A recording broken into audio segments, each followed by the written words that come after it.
Bonjour tout le monde, Gaëtan Cormier ici de Cormier Photographie et bienvenue sur ce nouveau vlog. Aujourd'hui, je vous présente un appareil photo fort simple mais qui est très amusant à utiliser et cet appareil est le Kodak Brownie numéro 2. Le Kodak Brownie numéro 2 est sorti en 1901, donc c'est un très vieil appareil.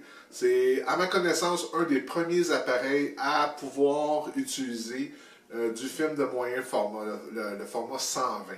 Donc, ce qui est intéressant, c'est que la grosseur de l'image sur la pellicule, c'est un format 6 par 9. Donc, très gros format pour un film sur moyen format, sur pellicule 120. Donc, c'est ça. C'est un appareil qui nous permet une visée en portrait. Il y a une petite fenêtre juste ici sur le dessus que vous pouvez voir qui nous permet de faire un cadrage portrait. Et on a la même petite fenêtre ici qu'on peut mettre l'appareil sur le côté et faire un cadrage plus de type paysage. Une seule vitesse d'obturation avec cet appareil, 1/30 de seconde, tout simplement.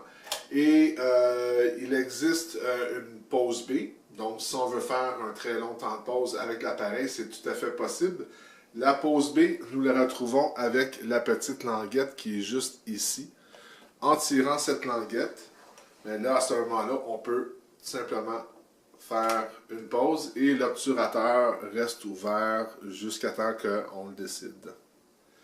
Vous pouvez voir justement ici, il y a trois diaphragmes. On a F16, F22 et F32. Donc, selon les conditions d'éclairage, on peut alterner de cette façon. Et il est recommandé d'utiliser du film de 400 ISO avec cet appareil, vu justement les rapports focaux sont quand même assez importants. Donc, en gros, c'est l'appareil, le Kodak Brownie numéro 2 au format 120. C'est un appareil qui est quand même surprenant. À la fin de cette vidéo, je vais mettre quelques exemples de photos que j'ai réalisées avec cet appareil-là. Et vous verrez que les résultats peuvent être fort intéressants. C'est loin d'être un jouet, malgré qu'à l'époque, c'était vendu pour vraiment monsieur, madame, tout le monde et voire même les jeunes. C'était vendu seulement que quelques dollars. Donc accessible à tous. Mais malgré le bas prix de l'époque, les résultats sont quand même très impressionnants. Aujourd'hui, on les retrouve dans les brocantes, on les retrouve sur eBay.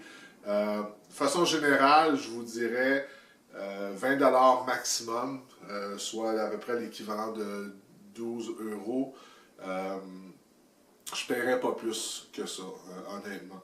Il y a des appareils similaires qui offrent un peu plus, pas nécessairement chez Kodak, mais chez Agfa en faisait un à l'époque qui nous permet même de mettre un déclencheur filaire dessus.